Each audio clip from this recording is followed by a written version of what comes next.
जय हिंद दोस्तों, मेरा नाम है धर्मवीर सिंह और आज फिर से मैं आपके सामने लेकर आ गया हूँ स्टडी वाले बाबा यूट्यूब चैनल पे एक नया चैप्टर क्लास 10th का, जिसका नाम है लाइफ प्रोसेस। तो फ्रेंड्स, ये हमारे बायो का चैप्टर है, चैप्टर नंबर 6 अगर ये एनसीईआरटी के हिसाब से अगर आप देखें तो आज हम लोग चालू करते हैं लाइफ प्रोसेसेस को। तो चलिए दोस्तों, लाइफ प्रोसेसेस क्या होते हैं? वैसे basically these are the basic functions performed by living organisms to maintain their life on earth are called life processes. मतलब इस तरह के ऐसे बेसिक फंक्शंस जो कि लिविंग ऑर्गेनिज्म परफॉर्म करते हैं ताकि वो अर्थ पे या पृथ्वी पे, आप जो भी कहना चाहें, जी सकें। समझ में आ रही है बात? उसी को लाइफ प्रोसेस कहते हैं। दोस्तों, लाइफ प्रोसेस अलग अलग तरह की हो सकती है। लाइफ प्रोसेस के टाइप्स होते हैं, जैसे कि लाइफ प्रोसेस हो सकती है रेस्पिरेशन, ठीक है, डाइजेशन एक लाइफ प्रोसेस है, रेस्पिरेशन एक लाइफ प्रोसेस है, एक्सक्रीशन फ्रेंड्स हम सबने सुना होगा एक लाइफ प्रोसेस है, ट्रांसपोर्टेशन एक लाइफ प्रोसेस है, ठीक है। इसके अलावा nutrition, nutrition is very important, एक लाइफ प्रोसेस है। तो ये सारे ही टॉपिक्स जो आपके सामने हैं, ये सारे ही टॉपिक्स अपन इस चैप्टर में अच्छे से पढ़ेंगे, अच्छे से पूरा एक्सप्लेन करके डिस्क्राइब करके पढ़ेंगे।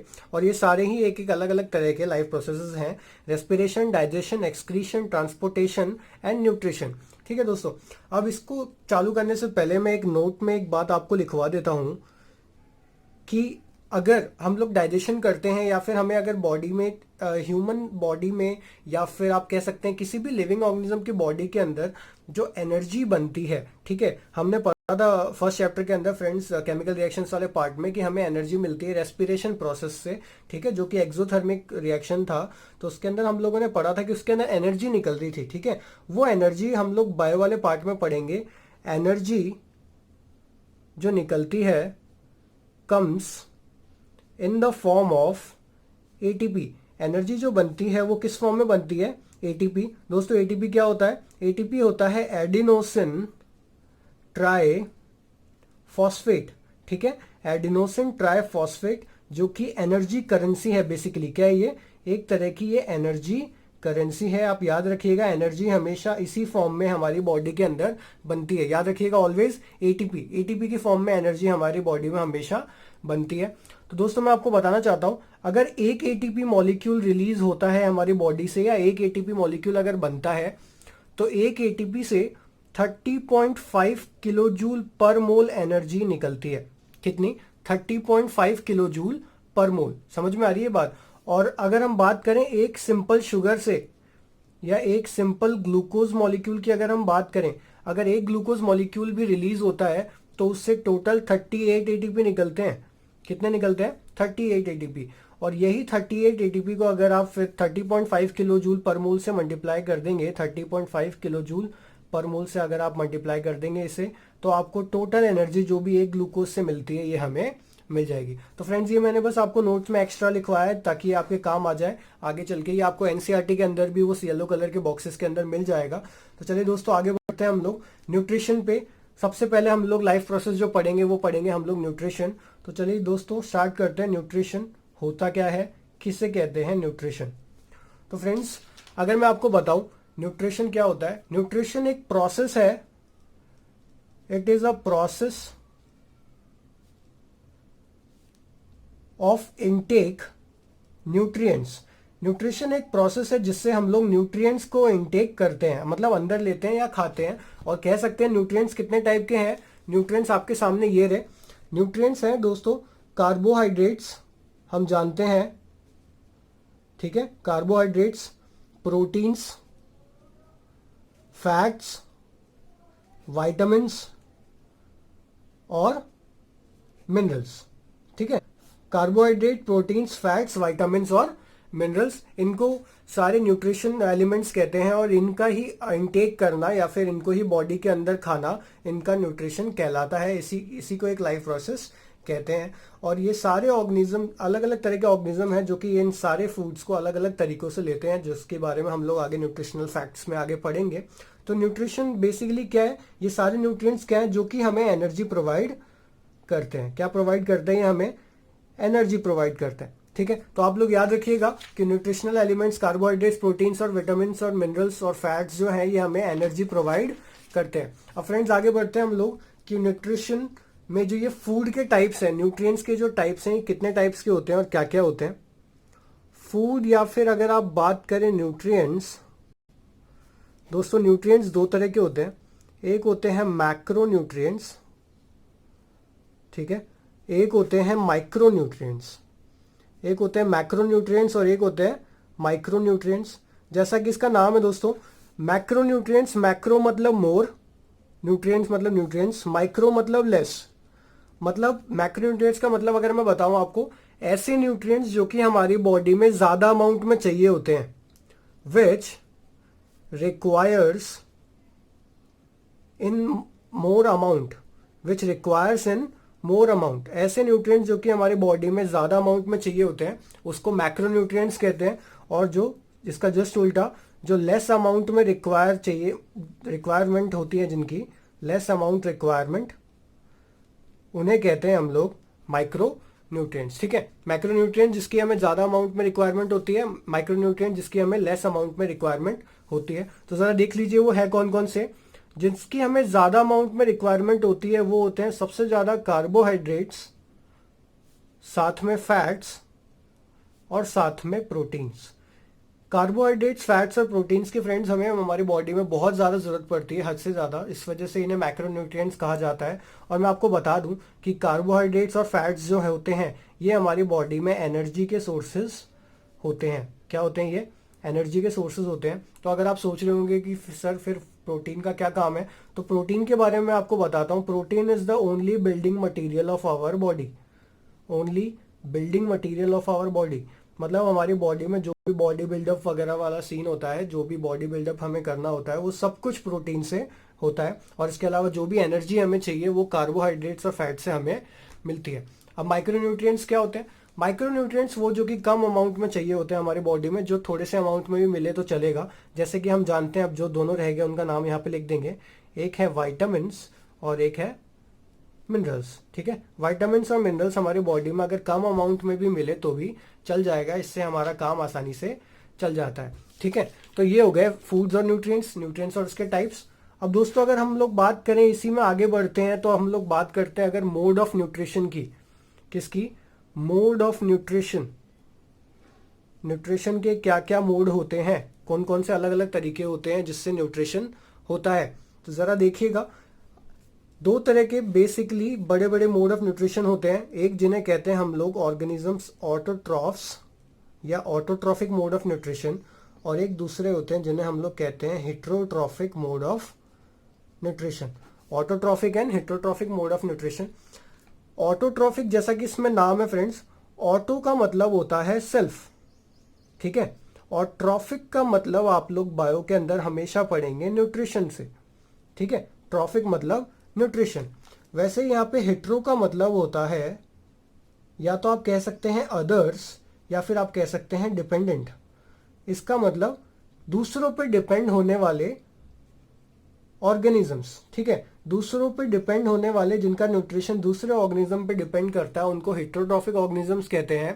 और जो अपना खाना खुद बनाते हैं उन्हें ऑटोट्रॉफिक ऑर्गेनिजम्स कहते हैं। तो ऑटोट्रॉफिक के अंदर जैसे कि एग्जांपल्स आ जाएंगे हमारे सारे के सारे ग्रीन प्लांट्स। आप ग्रीन प्लांट्स ले लीजिए सारे के सारे, ठीक है, ग्रीन प्लांट्स आ गए। दूसरी बात, अगर हम कह लें कि फोटोसिंथेटिक बैक्टीरिया, दुनिया में कई सारे ऐसे बैक्टीरिया भी होते हैं जो कि खुद फोटोसिंथेसिस करते हैं, तो फोटोसिंथेटिक बैक्टीरिया भी इसी के अंदर आ जाते हैं, क्योंकि वो अपना खाना खुद बनाते हैं। ठीक है, समझ में आई बात? तो बेसिकली इनको हम लोग इनको कंज्यूमर्स कह सकते हैं। क्या कह सकते हैं हम लोग इन्हें बेसिकली कंज्यूमर्स नहीं, हम सॉरी, प्रोड्यूसर्स कह सकते हैं। क्या कह सकते हैं? प्रोड्यूसर्स।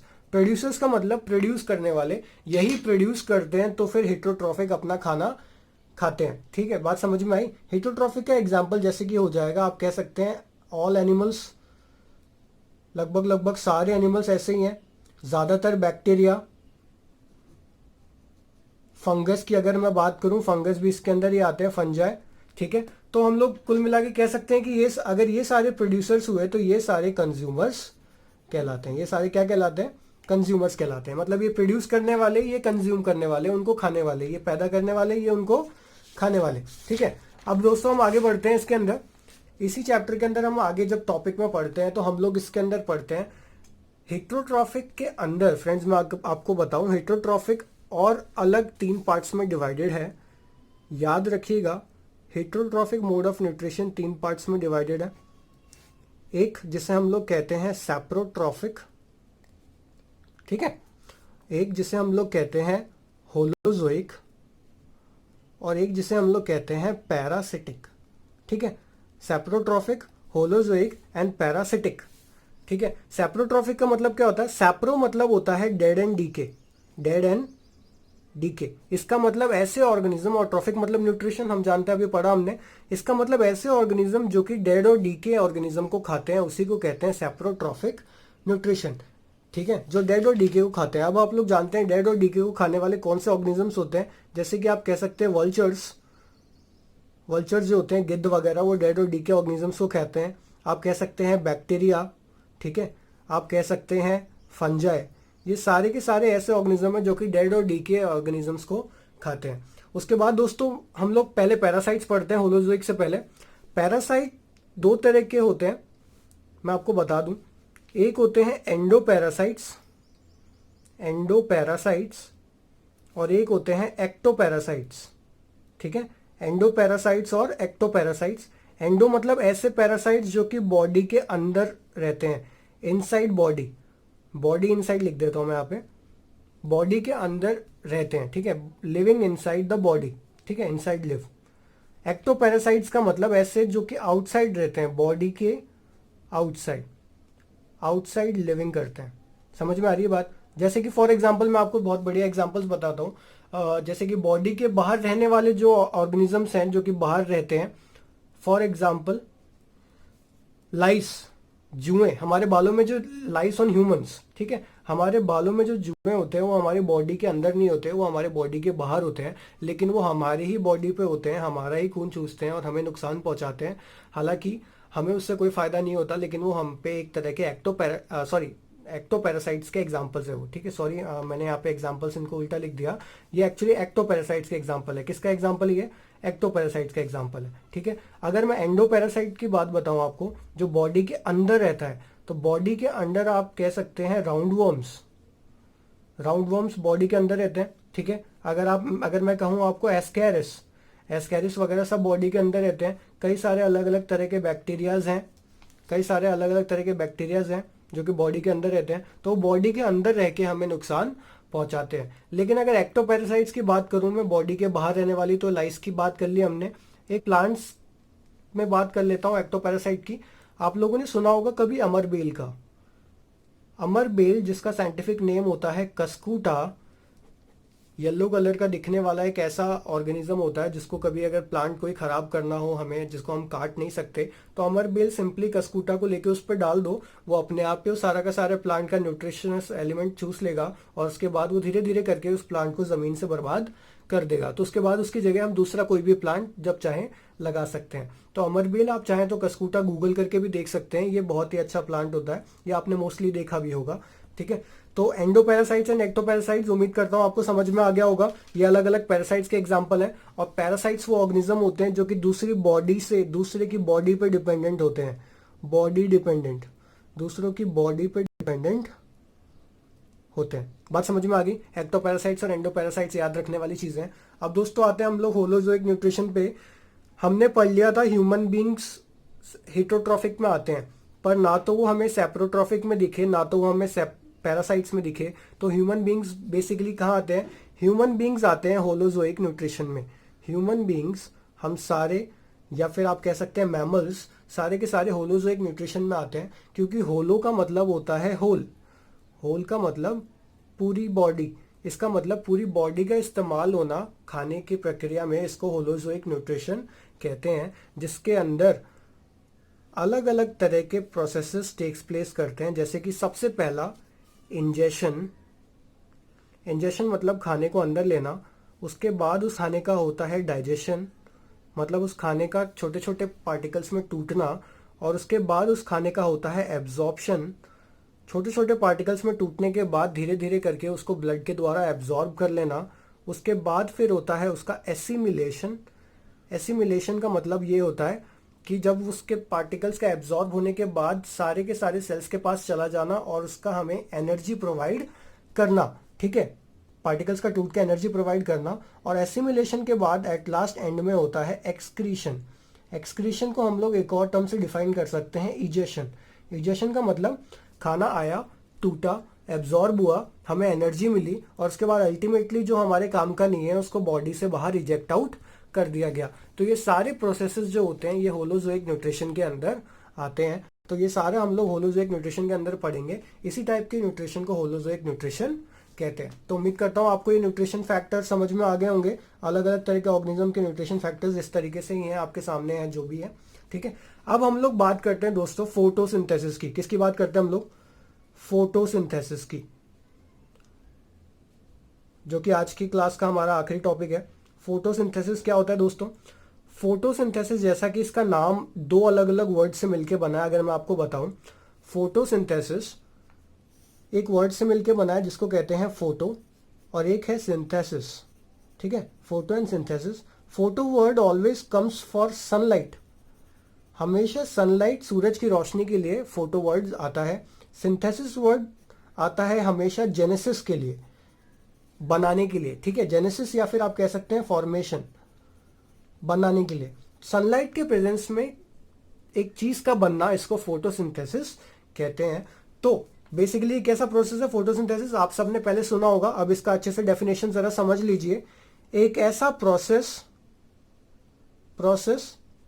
बाय विच, जिसकी वजह से green plants make their food, green plants make their food from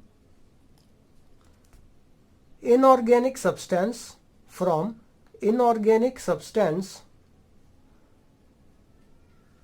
to form organic substance, ठीक है। अच्छा, आप इनऑर्गेनिक ऑर्गेनिक क्या होता है ये तो आपको मालूम नहीं होगा, तो मैं आपको बता देता हूँ। इनऑर्गेनिक वो होते हैं जो कि बेसिकली आप ये कह सकते हैं लॉन्ग कार्बन चेन के नहीं बने हुए होते, या फिर अगर इनऑर्गेनिक को अगर आप इग्नोर मारें तो फिर मैं आपको बता देता हूँ। इनऑर्गेनिक का मतलब यहाँ पे बेसिकली है CO2 और H2O से मिलाकर जब ऑर्गेनिक बनता है। ऑर्गेनिक का मतलब C6H12O6 का बनना, C6H12O6 मतलब कि ग्लूकोज का बनना, इसी को फोटोसिंथेसिस कहते हैं। क्या कहते हैं? फोटोसिंथेसिस। तो आप ऐसे कह सकते हैं process by which green plants make their food from carbon dioxide and water to form glucose in the presence of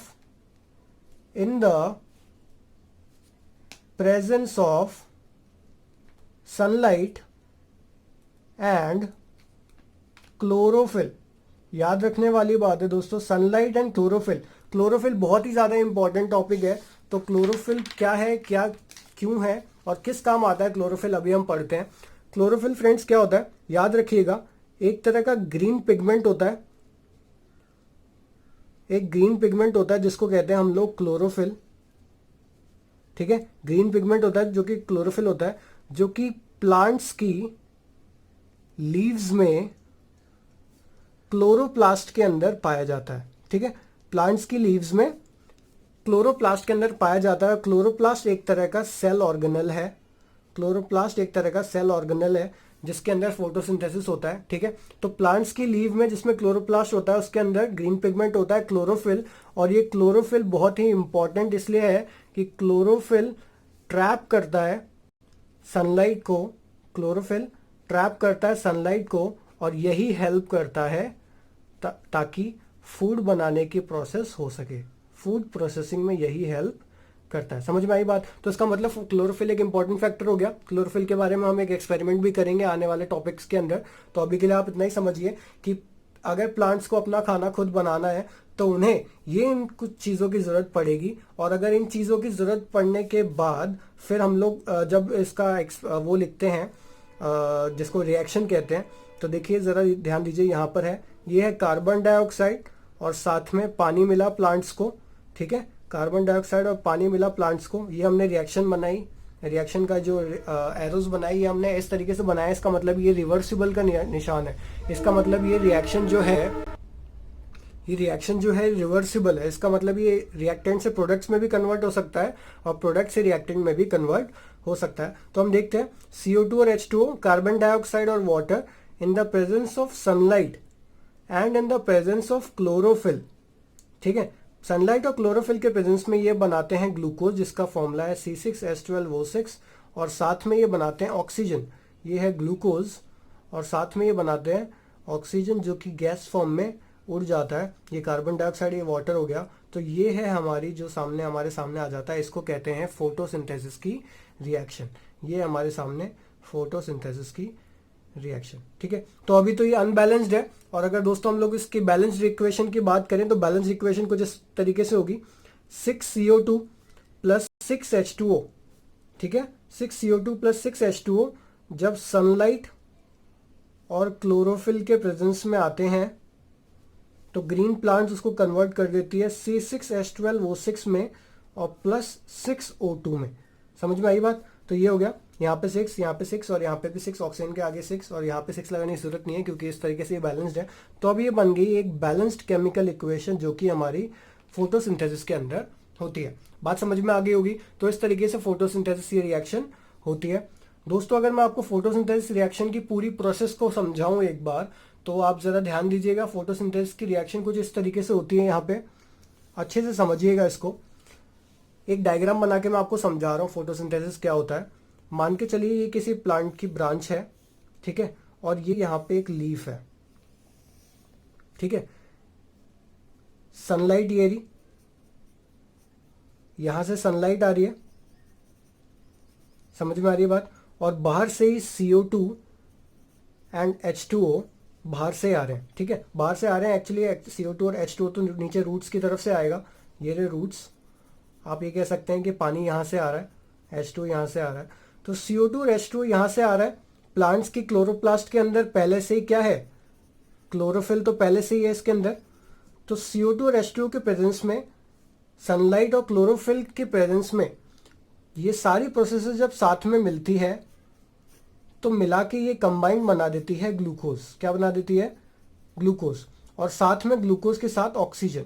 तो ग्लूकोज तो प्लांट रख लेता है, उसको एज अ फूड कन्वर्ट करके ग्लूकोज अपने प्लांट में हर जगह पहुंचा देता है, अलग अलग जगह ट्रांसफर कर देता है। ठीक है, वो तो हम बाद में बात करेंगे कैसे करता है, लेकिन कर देता है। उसके बाद ऑक्सीजन जो बचता है ये एनवायरनमेंट में वापस छोड़ दिया जाता है, जिसका इस्तेमाल हम लोग करते हैं सांस लेने के लिए। बात समझ में आ गई? तो ये बन गया। अब एक और बात, प्लांट्स के अंदर जितना ग्लूकोज काम आता है वो तो काम आ ही जाता है, जो बच जाता है, जो मतलब एक्स्ट्रा बच जाता है, आप ये कह सकते हैं जो एक्स्ट्रा रिजर्व फूड रह जाता है, वो रिजर्व फूड स्टोर हो जाता है इनके फॉर्म में, जिसको कहते हैं स्टार्च। स्टार्च के फॉर्म में ये स्टोर हो जाता है। तो दोस्तों अगर आपने मेरे पहले वीडियोस देखे हैं उसके अंदर मैंने आपको समझाया था कि शुगर के अलग अलग टाइप्स होते हैं। स्टार्च एक तरह का कॉम्प्लेक्स शुगर होता है, कॉम्प्लेक्स कार्बोहाइड्रेट आप कह सकते हैं। Starch is a complex carbohydrate जो कि एज अ स्टोर्ड फूड पाया जाता है किसके अंदर? प्लांट्स के अंदर। ठीक है, याद रखिएगा प्लांट्स के अंदर स्टोर्ड फूड होता है स्टार्च के फॉर्म में। और अगर आपसे कोई पूछे कि एनिमल्स के अंदर स्टोर्ड फूड किस फॉर्म में पाया जाता है, एनिमल्स के अंदर स्टोर्ड फूड पाया जाता है, याद रखिएगा ग्लाइकोजन के फॉर्म में। किस फॉर्म में? ग्लाइकोजन के फॉर्म में बनता है। एनिमल्स के अंदर भी ग्लूकोज ही है, लेकिन उसके अंदर भी जो एक्स्ट्रा बच जाता है बाद में हमें अगर कभी एनर्जी की जरूरत पड़े तो वो स्टोर हो जाता है ग्लाइकोजन की फॉर्म में। ठीक है, तो आप इसको याद रखिएगा। ये हो गया फोटोसिंथेसिस का एक प्रोसेस आपके सामने यहाँ पर है। इस टोटल प्रोसेस को 3 अलग अलग स्टेप्स में डिवाइड किया गया है। ठीक है, इस टोटल प्रोसेस को 3 अलग अलग स्टेप्स में डिवाइड किया गया है। मैं आपको इनके स्टेप्स के बारे में बताता हूं, जरा आप ध्यान दीजिएगा। देखिएगा ये 3 स्टेप्स आपके सामने यहां पर है। सबसे पहले क्या होगा? सबसे पहले होगा सनलाइट का एब्जॉर्प्शन। ठीक है, एब्जॉर्प्शन ऑफ सनलाइट। कौन करेगा सनलाइट का एब्जॉर्प्शन? Bye chlorophyll. क्लोरोफिल करेगा सनलाइट का एब्जॉर्प्शन। दूसरा, सनलाइट का एब्जॉर्प्शन होने के बाद वो लाइट एनर्जी कन्वर्ट होगी केमिकल एनर्जी में। ठीक है, लाइट एनर्जी कन्वर्ट हुई केमिकल एनर्जी में, और इस केमिकल एनर्जी की वजह से इसने एक्ट किया पानी पे और इसको स्प्लिट कर दिया, तोड़ दिया इसने पानी को हाइड्रोजन में एंड ऑक्सीजन में, ठीक है, हाइड्रोजन और ऑक्सीजन में तोड़ दिया। ये हाइड्रोजन जाके ऐड हो गया CO2 के साथ, ये oxygen as it is outside environment में रिलीज हो गया। तो ये हाइड्रोजन जब CO2 के साथ ऐड हो गया तो हम जानते हैं हाइड्रोजन का ऐड होना क्या कहलाता है, रिडक्शन। तो इसका मतलब कुल मिला के यहाँ पे कार्बन डाइऑक्साइड का हो गया रिडक्शन, और कार्बन डाइऑक्साइड का रिडक्शन होने के बाद इसने बना दिया C6H12O6, और ये इसको जिसको हम लोग ग्लूकोज कहते हैं जो कि फूड होता है, और साथ में इसने रिलीज कर दिया ऑक्सीजन। बात समझ में आ गई? तो सेकेंड प्रोसेस में ये हो गया, ठीक है। थर्ड प्रोसेस के अंदर आप ये कह सकते हैं, यही प्रोसेस थर्ड प्रोसेस में आ जाता है, हाइड्रोजन जाके ऐड हो जाता है CO2 के साथ, जिसको हम लोग रिडक्शन कहते हैं, और इस रिडक्शन की वजह से बनता है C6H12O6 प्लस वाटर। ये तो ग्लूकोज हो जाता है हमारा, और ये हमारा ऑक्सीजन जो कि एनवायरनमेंट में छूट जाता है, ठीक है। ये तीनों प्रोसेस बहुत ज़्यादा इंपॉर्टेंट है दोस्तों, आप इन तीनों प्रोसेस को देखिएगा और आप इसको पढ़िएगा। मैंने सारे नोट्स और हॉट्स क्वेश्चंस और सैम्पल क्वेश्चंस डिस्क्रिप्शन में लिंक में डाले हैं, तो आप उसको देखिएगा एक बार। माइंड मैप भी है जो आपको पसंद आएंगे, आपको याद करने में काफ़ी हेल्प मिलेगी। और आपको किसी भी तरह का डाउट हो तो आप मुझे कॉन्टैक्ट कर सकते हैं। तो आज के लिए बस इतना ही। जय हिंद।